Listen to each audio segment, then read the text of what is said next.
So how about then befriending the body?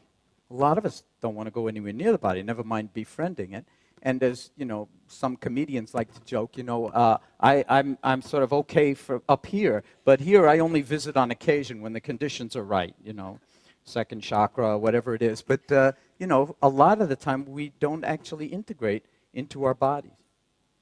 So mindfulness is a kind of embodied being that involves this spaciousness and also a non-judgmental presencing, so that we're not constantly caught up in liking and disliking our ideas and opinions about this, that, and everything else. It really is a kind of scientific, dispassionate willingness to look at things as if for the first time and not know so much about it. So the knowing of awareness really has to do with also the not knowing, knowing that we don't know.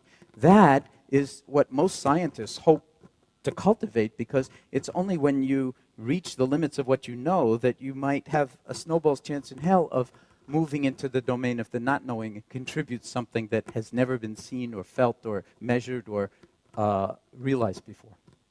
So that's something that all of us have. It's like if we don't see ourselves as incarnated, miraculous beings, there's something the matter with us.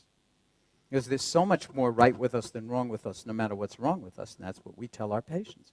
When you have cancer, heart disease, chronic pain conditions that drive you crazy, and you put out the welcome mat and rotate your relationship to those actualities in your life, all of a sudden there's the discovery that you're a lot bigger than your cancer, your pain. Walt Whitman said that, I'm large, I contain multitudes. I mean, the poets understand this, that we are not who we think we are. We're much, much bigger, but a lot of the time we have very diminished views of ourselves. When you start to do this, it's profoundly healing and transformative.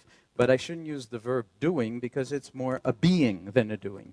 So we have to, in some sense, the invitation is to drop into being. We're called human beings, but mostly we act like we're human doings, and it can get us into big trouble. Okay, so this is an invitation to actually cultivate that kind of intimacy. Now, it's all relational, so we befriend the body.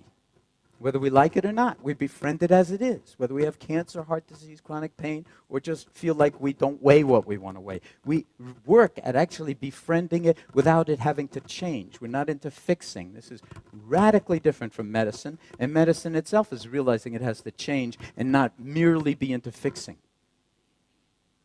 But to actually, healing is very, very different from fixing. It's, in a sense, allowing the system, the organism, to come to terms with the way things are. And then it rotates very often, and things change in profoundly meaningful ways.